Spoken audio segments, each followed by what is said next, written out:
Hare Krishna. Om Jnana-timirandasya Jnananjana-shalakaya Chakshurunmilitam Yena Tasmai Shri Gurave Namaha. It is said, actually, this is a statement by a Western philosopher. He says, anything that is done unmindfully or unconsciously comes back as destiny. And that is actually the formula of karma. Anything we do unconsciously, it actually turns into karma, whether good or bad. When we want to be free from karma, we can burn it at the level of buddhi, if we are conscious. So, not only by process of bhakti, even by other processes like jnana and yoga also, a person can burn his karma by meditation. You just have to become conscious. At least to some extent, the karma can be burned for them. For devotees, everything is gone from beginning only. But for them, it gradually happens. They also can change their karma and they can burn their karma. Like if somebody is doing pranayam and all, that also helps them. So we discussed many times that the punishment is not for the activity, but punishment is given for the mentality. If a person rectifies the mentality, then he is no more punished for it. Some things which are within prarabdha also, there are some situations which cannot be changed. They are permanent damage, but some things can be changed. We will try to discuss when the topic comes, but we have some other topics to discuss here. I will try to cover them. So here we were hearing Upavarnitam etadvai punyam parikshitam maya vasudeve gatopetam akhyanam yat aprachata. So he says, O sages, as you did ask me, now I have described almost everything regarding the narrations about Lord Krishna in connection with the history of Maharaj Parikshit. This we discussed today. And today, ye ya kata bhagavatah kataniyor karmanah guna karmashraya pundi samshreyasta ubhu shubhi. He says, those who are desirous of achieving complete perfection in life must submissively hear all topics that are connected with the transcendental activities and qualities of personality of Godhead who acts wonderfully. The systematic hearing of transcendental activities, qualities, and name of Lord Sri Krishna pushes one towards eternal life. Systematic hearing means knowing him gradually in truth and fact. And this knowing him in truth and fact means attaining eternal life, as stated in Bhagavad Gita. Such transcendental glorified activities of Lord Krishna are the prescribed remedy for counteracting the process of birth, death, old age, and disease, which are considered to be material awards for the conditioned living beings. The culmination of such a perfectional stage of life is the goal of human life and the attainment of transcendental bliss. So the formula is very simple. Application is difficult. Formula is we just have to hear first names of the Lord. Will be free from birth, death, old age, and disease. What exactly happens there is a person's internal wirings are changed. Internal programming of a person's state is changed. The sanskaras are changed. And once that changes, then our next position changes. So we discuss this also. Our position in this material world is based on the state of consciousness. If my consciousness is of demigods, I will be in demigod loka. If my consciousness is of human beings, I'll be in this earthly planet. If of demons, I'll be lower planets.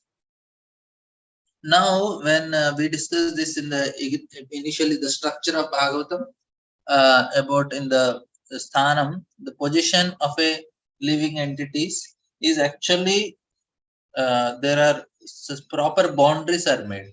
So these boundaries, on what basis these boundaries are made? Based on the consciousness of living entity. That's why you cannot break the boundaries. Even though we may take visa and we want to go, we cannot enter. That's why Prabhupada still, you cannot go to moon only. Now we have Chandrayaan-3 launch. They want to go to moon. They said America went, Russia went, China went, so India is also going.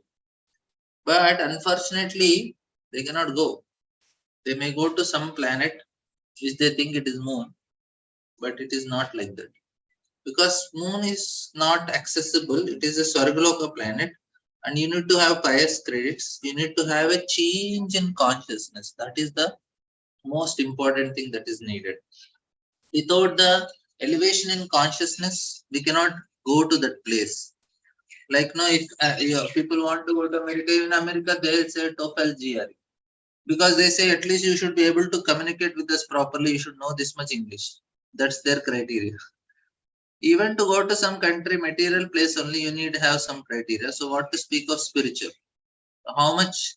Sorry, not spiritual. That is also material, but at least it is in a much higher level. So what type of rules and regulations? Basically, it's a state of consciousness. If somebody is in Sattva-guna, he can be elevated. That is the point. So I am not telling this Chandrayaan is bogus, but I am telling they are going somewhere not in moon. That is my point.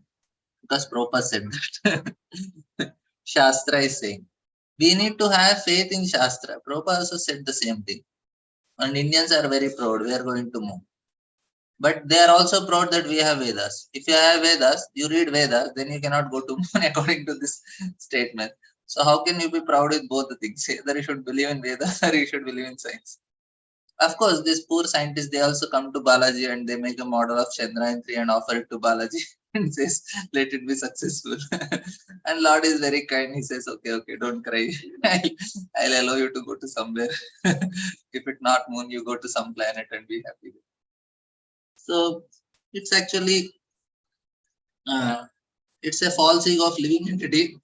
Lord is Upadrishtanumanta. He sanctions the foolish desire of living entities. He says, you are not doing anything good on earth. What you will do on moon? You are anyway wasting your life in so-called research and science. And you got valuable human form of life, and you are wasting it for no reason. And what you will go and do on moon? You will only want to enjoy. So anyway, you know all this we have discussed. So we'll go further. Here he says, Rishir Vacha. The good sages said, O grave Sutta Goswami, may you live many years and have eternal fame, for you are speaking very nicely about the activities of Lord Krishna, the personality of God. This is just like nectar for mortal beings like us. Now, when Sudha Goswami said, Sutta Goswami said, I completed. Sonaka Doshi said, wait. We want to hear more. You have completed. Because that question was simple. What was the questions? If you remember, the question was when in the third chapter, end of third chapter, when Sutta Goswami said one of the incarnation of Lord is Bhagavatam. Then they asked, oh, how did Bhagavatam appear? And why did Vyasadeva wrote and what circumstances he wrote? And why Sukadeva Goswami, he does not stay in the house of anybody more than 10-20 minutes. He is staying for 1 week and speaking. And why Parikshit Maharaj? Under whose shelter so many people are there? Why did he give up his body? Because we need to live for others. We need to give shelter. And he was already giving shelter. What made him leave his body? So these are the questions they asked. So in response to it, Sutta Goswami spoke. First he spoke about Vyasa Maharshi and Narada Muni's conversation, explaining how did this Bhagavad appear, and then he gives another and Parikshit Maharaj why he is leaving his body. Of course, that is going to explain further. He just showed this happened. Now they want to hear in detail. So that's why this is wait. So Prabhupada writing, when we hear about the transcendental qualities and activities of the personality of Godhead, we may always remember that what has been spoken by Lord himself in Bhagavad Gita 4.9, his action karma Vedivya, or transcendental.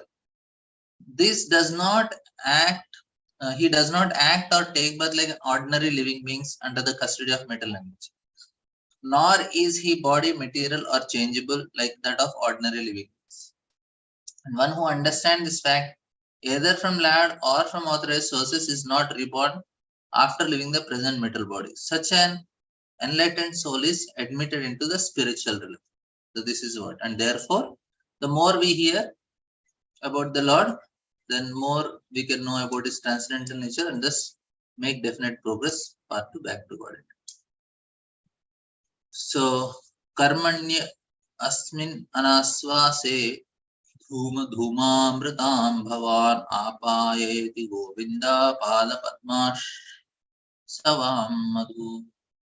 He says we have just begun performing these fruitive activities, a sacrificial fire, but we are without certainty of its results because of the main imperfection of our action. Our bodies have become black from the smoke, but we are factually pleased by the nectar of lotus feet of the personality of God Govinda, which you are distributing. So here the point is our faces are becoming black. Other than that, we are not getting anything by this sacrifice. I know, please don't. I also did some yajnas and all, so don't don't get offended. But I am telling the truth, nothing but truth. All the sacrifices, they are not meant for this age, so no need to do anything. Only sacrifices, chanting Hare Krishna, and this is actually the truth. Because to do the sacrifices, there are so many things that are needed. We don't even get ghee only. Here is a question of sacrifice. That's why Prabhupada, Krishna Balram temple opening, when he called Brahmanas and they were doing some yajna and all, and he told devotees to do kirtan. And Prabhupada said the real real installation or yajna is this kirtan only. That is just formality. If you don't do, then people will not accept it as authorized. That's why we are doing. That means the most important is only Sankirtan Yajna. See, the ritual is not very important. The consciousness with which we are bringing the Lord is very important. And because we have this ritualistic tendency, because we are all born in India, so this tendency is very strong in us. That's why we feel Narsimha Yajna, Sudarshana Yajna, this Yajna, that Yajna. Even I also did. I was not knowing. After knowing, I felt very ashamed. Why I did all these things? It was not needed. Just waste of time and unnecessarily distracted so many people. And still people do it. Not needed. All this Purusha Sukta and all, we don't need. We just need Hare Krishna Mantra. Of course, we can chant if you know. If you don't know, just chant Hare Krishna. And more powerful than Purusha Sukta is Vaishnava bhajans. More powerful than all these Vedic mantras are these Ashtakams. That's all. Just chant the Ashtakams which are written on Vrindavan, Govardhan, Yamuna, and the prayers, Shad Goswami Ashtakam, and the prayers and the bhajans of Vaishnavacharyas, K. Gopinath, Narottam Thakur, Bhaktivinoda Thakur. That's all. And chanting Hare Krishna, and Lord is very pleased. Otherwise, it is said that when Mother Yashoda is scolding and Gopis are scolding, Krishna is very pleased.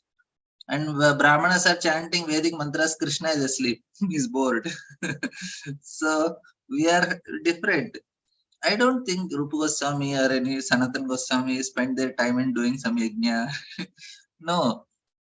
Bhaktisiddhanta Saraswati actually started initiation yajna because Kali Yuga and all this mentality we have. Because if some formality is not shown in front of us, we don't feel that I got initiated. So he made this yajna, all these things before initiation. And in yajna also, we don't do any Purusukta mantra. We just chant the Parampara Acharya mantras only. All our Acharyas, from whatever there in the prayers, Om Ajnana Timirandasa till Hare Krishna mantra, all the Acharyas' names and deities' names we chant. That's all our yajna is done. All these things, it is maybe a little bit physical exercise. You have to bring all the things and put. Where can you get a ghee only? First of all, that is my question. You have to get cow, milk it, and boil the milk, make into curd, then extract ghee from. Then the curd you have to take butter and then make ghee. Then you get ghee. And at least if you need 1 kilo ghee, how many liters of milk you need? That means now whatever we are getting in packet, that is not ghee only. It is some vanaspati or somewhere here, they're all contaminated.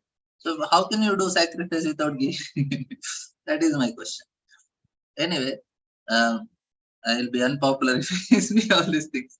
But I have to tell, I'm telling you. Just if you don't have anything, just chant Hare Krishna and you're most successful. Life is also successful. So this is a point. Any questions, comments on this? You all agree? You're not asking, except you are all agreeing with this. Thank you.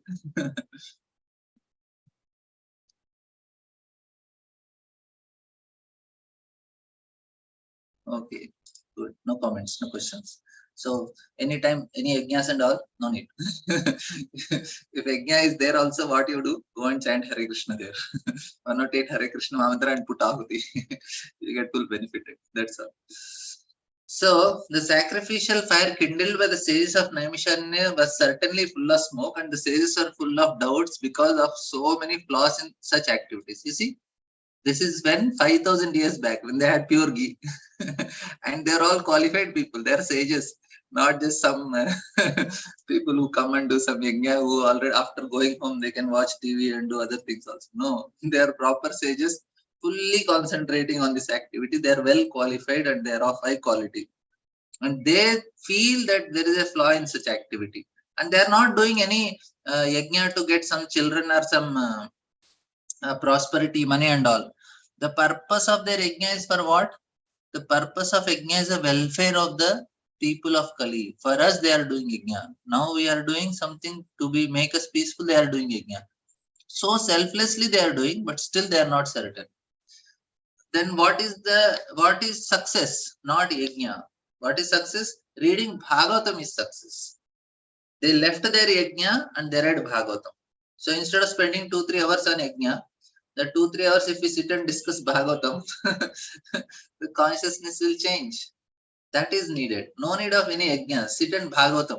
This is what the shloka is telling. The sacrificial fire kindled by sages of Naimisha is certainly full of smoke. We may get some fire also. And the sages are full of doubts because so many flaws in such activity. First thing, you don't get ingredients only of proper quality. The first flaw is that there is an acute scarcity of an expert brahmanas able to carry out such performances successfully in this age of Kali. There are no expert brahmanas. Brahma janadi the brahmana. Any discrepancy in such sacrifices spoils the whole show, and the result is uncertain. Like agriculture enterprises, the good result of tilling the paddy field depends on the providential rain, and therefore the result is uncertain. Similarly, performance of any kind of sacrifice in this age of Kali is also uncertain. So simple. Any kind of sacrifice in Kali, guys, uncertain only. Don't waste time. Just read Bhagavad. That's what. Prabhupada is so heavy. Unscrupulous, greedy brahmanas of age of Kali induce the innocent public to take part in such uncertain sacrificial shows without disclosing the scriptural injunction that in the age of Kali there is no fruitful sacrificial performance but the sacrifice of the congregational chanting of the holy name of the Lord. So clear Prabhupada is giving why we need to do Sudarshan Yajna, Narsimha Yajna, this Yajna, Bhagavad Gita Yajna. Of course, Bhagavad Gita Yajna is a trick just to bring people to purchase Bhagavad Gita. Otherwise, there is no Bhagavad Gita Yajna. What is that? You just have to chant some shlokas from Bhagavad Gita. Anyway, that you can do and discuss. And now people think what happens now? It's a cheating. Cheating, of course. Why people think because now I did Yajna, something good should happen to me. Nothing good will happen like that. Because that is no value only for the yajna. Why something good will happen is you came and chanted Hare Krishna along with that. You took darshan of deities, you took some prasadam, and you took some Bhagavad Gitas. So the benefit is on a intellectual level. The benefit is on a buddhi level. The benefit is not on a material level. That is the difference. It is a more subtle benefit you get. Your consciousness will improve. Materially, nothing may change. You may go loss also. Because you have spent some money. So the sages of Naimisharan are practically suffering from soak of sacrifice and were doubtful about the result. So here also we do yajna, all the temple hall is filled with smoke. But by hearing from a realized person like Sutta Goswami, they were fully satisfied. In the Brahma Vaivarta Puran, Vishnu tells Shiva that in the age of Kali, men full of anxieties of various kinds can mainly labor in fruitive activities and philosophical speculation, but that when they are engaged in devotional service, the result is sure and certain. There is no loss of energy. In other words, nothing performed for spiritual realization or for material benefit can be successful without devotional service of the Lord. So don't waste money in yajnas. Just if you have money, you purchase more Bhagavatam sets and give somebody and make them sit, and you also sit and both of you read Bhagavatam. That's good enough. So instead of wasting time, money in yajnas and giving donation, you call devotees to home, do nice kirtan for 2 hours, have nice katha for 1 hour, and 1 hour with kirtan, 1 hour katha, 1 hour kirtan, have nice prasadam, and you will feel completely nourished spiritually. If you do yajna, you will feel some ritualistic satisfaction, but that is not correct. That's what it is told. Tulaya malavenapi na sargam na punarbhavam bhagavad sangha sangasya muttanam pindash. Marriage, na, these rituals should be done. Marriage rituals, upanayana samskaras, and other rituals, na, because that helps in developing the sanskaras very strongly in our consciousness. That ego is very affected. Of course, they are not qualified brahmanas, and nowadays, na, marriages, it's a big, what's a comedy, it's a joke, or it's what you can, whatever you call. What happens now? More people are interested in the cameraman than the Brahmana. And Brahmanas are really frustrated nowadays because any event, the cameraman is shooting, and no, they tell, okay, stop. Now we want to take a photo. Stop, you take. And now Brahmanas are really frustrated. Why we are chanting mantra? Nobody is interested in us. Anyway, that rituals help them, but nowadays they are not even focusing on that rituals. That rituals are helpful because the boy and girl develop a deep sanskaras that okay, this man is my husband, this woman is my wife. So that sanskara is very important for them, the deep sanskaras, and they take responsibility. The man, he was a boy, now he becomes a man. She was a girl, she will become a woman. She will say, okay, now I am no more a girl, I am a wife of this person, and he takes responsibility. Oh, he is my husband, I need to take responsibility of this woman. So like that they develop this responsibility attitude by this sacrifice, this what do you call, rituals. That's why yes. So here this is the point. Tulaya malavena api na sargam na punarbhavam bhagavati sangha sangasya muttanam kimadashisham. The value of a moment's association with the devotee of Lord cannot be compared even to the value of attaining the heavenly planets or liberation from matter, and what to speak of worldly benedictions in the form of material prosperity, which are for those who are meant for death. So this is the point. They are telling it's all bogus. All this, even going to heaven, that means you have to do 100 Ashwamedha yajnas to become Indra. And they are telling what is the value of it. What is the value of in liberation also? And people are doing some yajnas here. And better is we have to associate with devotees. We are associating with Sukadeva Goswami. We are associating with Suta Goswami. We are associating with all these Mahabhagavatas in Bhagavatam. So this is more valuable than anything. So a moment association. Big purport by Prabhupada, we'll read it. When there are some similar points, it is possible to compare one thing to another. One cannot compare the association of pure devotee to anything material. So you have one full godon of, you have a gobar, you have cow dung. Of course, cow dung is pure. You take some other dung. You have manure for one full godon, and you have a small bottle of perfume. You cannot compare only. No matter how much tons and tons of manure you have in the godon, it cannot be compared to one bottle of perfume. So it is like that. So there is a question, but Krishna is Bhavagrahi, na Prabhuji. So with innocent faith, like Rajavasis perform other sacrifices through Krishna was present in Vrindavan, Yashodamai would go to Chittahar Mahadev to remove her worries because the demons were attacking. We do not understand the Sankit Yajna is only remedy in this way. We do understand the Sankirtana Yajna is only remedy, Kali Yuga. But if some devotees having less faith and slowly if they come to the Satuguna by doing Narsimha or Sudarshan Yajna, there is no harm. New devotees, it becomes difficult. Yeah, Yashodamai doing is all. We cannot compare only. It's all transcendental. Their consciousness is so much in Krishna that anything they do is pure only. But it is not like this in material world. And we have to work. New devotees, they can do any yajnas. That is not a problem. But once you develop faith, initiated devotees are doing. Initiated devotees, why they need to do all these yajnas? Initiated devotees don't need any yajnas. They just have to chant. They are initiated from 10 years and still they are doing yajna. Then what is the new devotees? You are telling new devotees is difficult to preach. They are just chanting 8 rounds or 10 rounds. And for them also, they are seeing us. How outside people know about Narsim Yajna, Sudarshan Yajna, this Yajna, that Yajna. After coming ISKCON, they see many yajnas. Outside, they might have not done only any yajna. They do yajna after coming for ISKCON. That is another problem. So the point is, we have to know that no need of any yajna. That is the problem. We need to develop faith on the holy name. Sankirtana yajna is sufficient. Here, say such a great sages, they are telling, Are Tulya Malavena, Sargam. This cannot be compared with chanting, cannot be compared with reading Bhagavatam.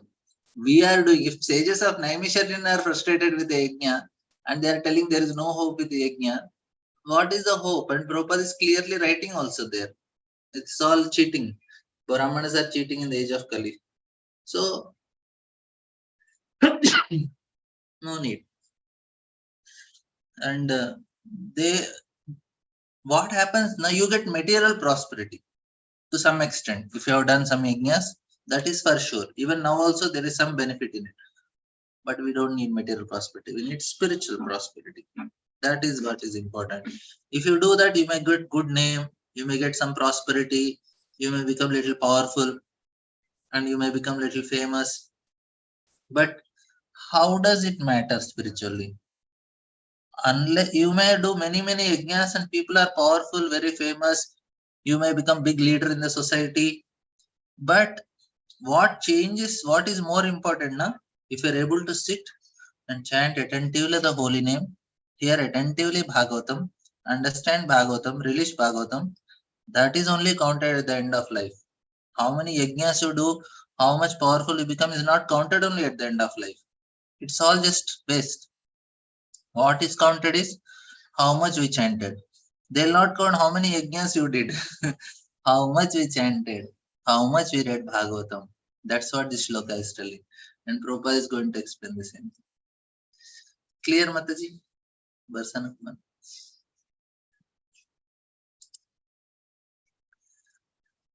So, when there are some similar points, it is possible to compare one thing with it. One cannot compare the association of pure devotee to anything material.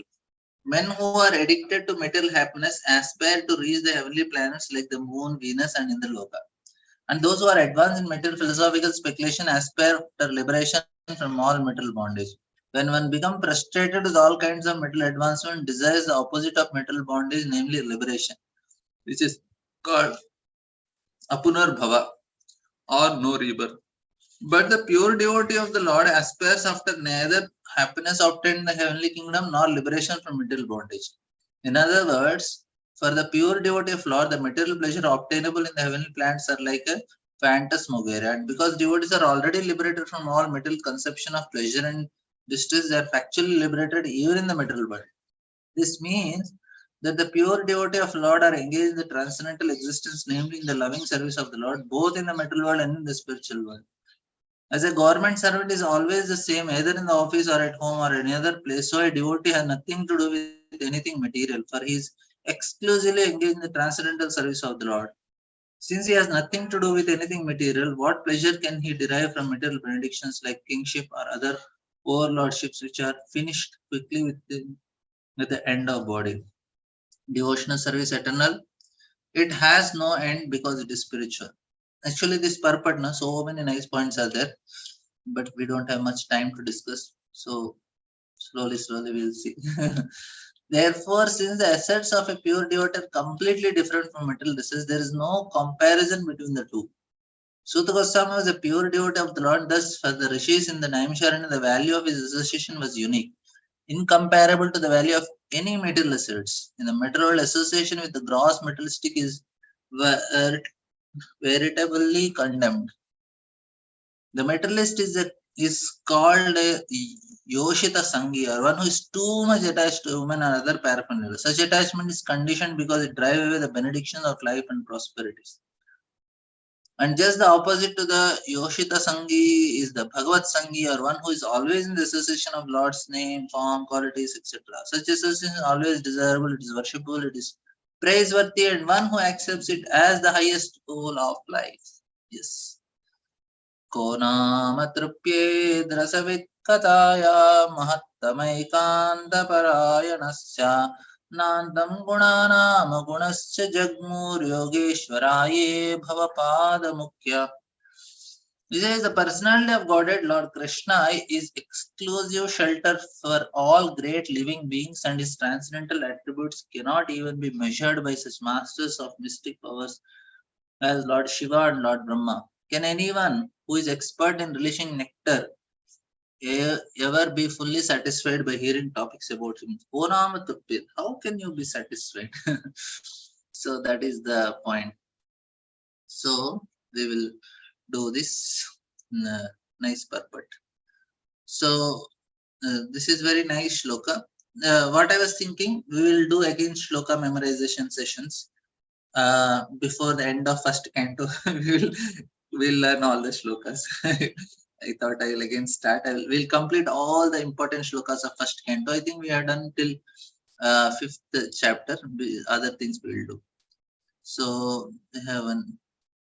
Varsana Kumar Mata says, devotees, when they get some material prosperity, maybe job, position, they feel this only the progress of bhakti.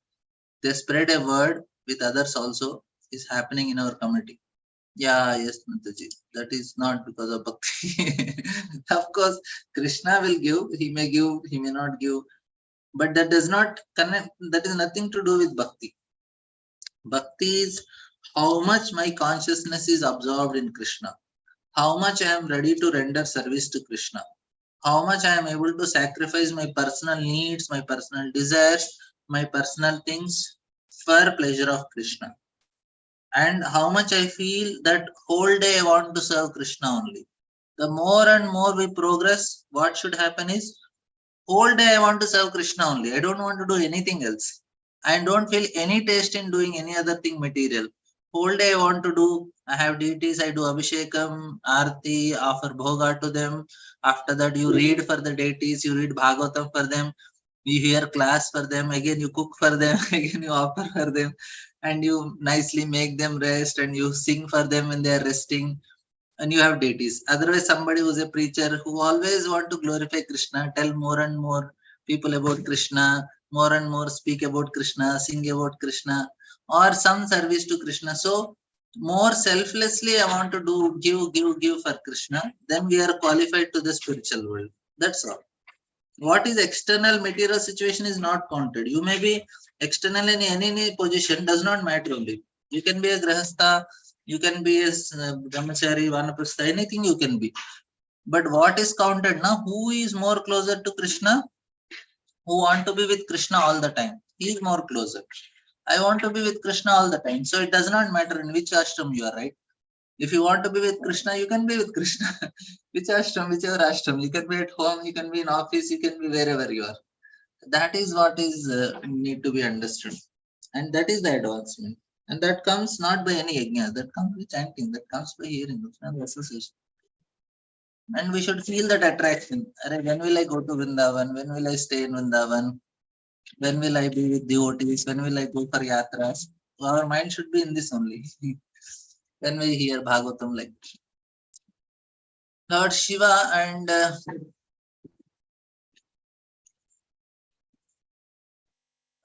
there is a point, but doing much for Krishna irritates others. Sometimes they feel worried also. You don't do for in front of others. You do it secretly. Secretly means you say, "Let us have nice prasadam today." So everybody is happy. But you want to cook for Krishna. That is your internal saying. But externally you say, "Oh, today we are having this item, this item, this item." So your children are happy, husband is happy. Oh, they are so much nicely cooking. But your consciousness is, "I want to cook nicely for Krishna." It is not that we are always we that is the trick what Chaitanya Mahaprabhu told Rup Sanatan Goswami. You if a married woman, she has a paramour, she is very carefully serving the husband so that he don't get doubt. Similarly, one who is a devotee, he becomes little more careful and very nicely doing even his material activities also, so that it does not interfere in his spiritual activity. That's where intelligence is. We should be intelligent in such a way that our material activity don't interfere in our spiritual activity. We should balance in such a way. We should not.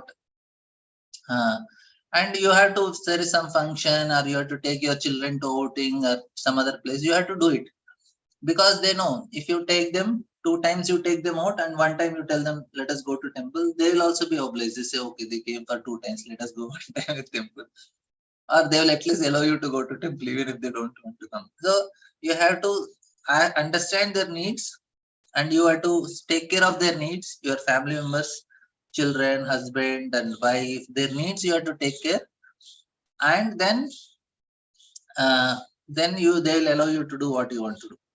Of course, it's all theoretical for me. I'm giving theoretical answers, but this is what how it should be done. At least theoretically I can tell, but in a practical scenario I don't know how to do it because I don't have experience, but I'm giving some theory answer. Yes. So we'll just complete this one purport. Lord Shiva and Lord Brahma are two chief of the demigods. They are full of mystic powers. For example, Lord Shiva drank an ocean of poison, of which one drop was sufficient to kill an ordinary living being. Similarly, Brahma could create many powerful demigods, including Lord Shiva. So they are Ishvaras or lords of the universe. But they are not the supreme powerful. The supreme powerful is Govinda, Lord Krishna. He is the transcendental. These transcendental attributes cannot be measured even by such powerful Ishvaras as Shiva and Brahma. Therefore, Lord Krishna is the exclusive shelter of the greatest of all living beings. Brahma is counted amongst the living beings, but he is the greatest of all of us. And why is the greatest of all living beings so much attracted to the transcendental topics of Lord Krishna? Because he is the raiser of all enjoyment. So, Konama Trupyat. Even Lord Shiva, Brahma are not satisfied hearing the glories. They want to hear more and more. That's the point here. Everyone wants to release some kind of taste in everything, but one who is engaged in the transcendental loving service of Lord can derive unlimited pleasure from such engagement. The Lord is unlimited, and His name, attributes, pastime, entourage, variegatedness, etc., unlimited, and those who release them and do so unlimited and still not feel satisfied. This fact is confirmed with Padma Purana. Ramanto yogano anante satyanandi chidatmaniti rama pade naso param brahma vidiyate. It is very important that to understand this world now, it is made 2 points. One is we have certain taste, and the taste is because of our previous sanskaras. I may like some fiction, I may like some action, I may like comedy, I may like tragedy, I may like romance. So it's all because of our conditioning we have taste. Bhagavatam, when we read now, all these lower tastes are nullified. We develop higher taste. So not that Are Bhagavatam, all the stories I already know. Uh, that's why people feel, oh, if you say chalo Bhagavatam class, they feel, oh, Bhagavatam I already know. That means the lower tastes are overcome. They're actually they're controlling them. But slowly when we read now, we start gaining so much in that we start feeling some higher taste. So it takes time, but that is the process. Yeah, so Prabhupada, there is no end to transcendental discourses. In the mundane affair, there is a law of saturation. But in transcendence, there is no saturation. Suta Goswami desired to continue the topics of Lord Krishna before the sages of Naimisharanya, and the sages also expressed their readiness to hear from him continually. Since the Lord is transcendental, the attributes are transcendental, such discourses increase the receptive mood of perfect audience. That is one last will. Tanno bhavan vai bhagavat pradano mahattamaikananda parayanasya harerudaram charitam vishuddham Shushushanam no vitanoti vidvan. Also, the Goswami, you are learned and pure devotee of the Lord, because the personality of God it is your chief object of service. Therefore, please describe to us the pastimes of Lord which are above all material conception, for we are anxious to receive such message. So, this is also very nice shloka. It says, you are learned and pure devotee of Lord, and therefore, please describe the pastimes which are above material conception, for we are anxious to receive. So two things are there: the qualification of the speaker and qualification of the hearer. Tannon bhavan vai bhagavat pradano. You are the bhagavat pradana, and what we are sushushatano vitanoti vidva. We are eager to hear. So both need to be, both qualifications are explained here. That is what is needed. We need to be, and here very nice purport, powerful purport. You will like it. Means I like this. Because the point is what, that both are not qualified, then you will not get the desired result. That is the point. Prabhupada, the speaker on the transcendental activities of Lord should have only one object of worship and service, Lord Krishna, the personality of God. So they should not have object of worship of money, post, position, fame, followers. Only one object. And the audience for such topic should be anxious to hear about him. When such a combination is possible, namely the qualified speaker and qualified audience, it is then that they're very much congenial to continue discourses on the transcendence. Prabhupada, right? A professional speaker and a materially absorbed audience cannot derive real benefit from such discourses. Professional speakers may take a show of Bhagavad Sapta for the sake of family maintenance and materially disposed audience. Hear such discourses of Bhagavad Sapta for some material benefit, namely religiosity, wealth,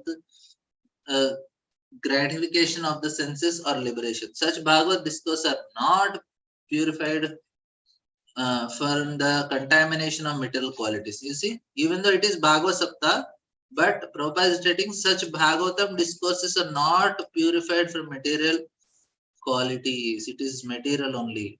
But the discourse between the saints of Naimisharanya and Sutta Goswami are on the transcendental realm. There is no motive for material gain. In such discourses, unlimited transcendental pleasure is relished by both the audience and the speaker, and therefore they can continue the topics for many thousands of years. Bhagavad Saptas are held for 7 days only, and after finishing the show, both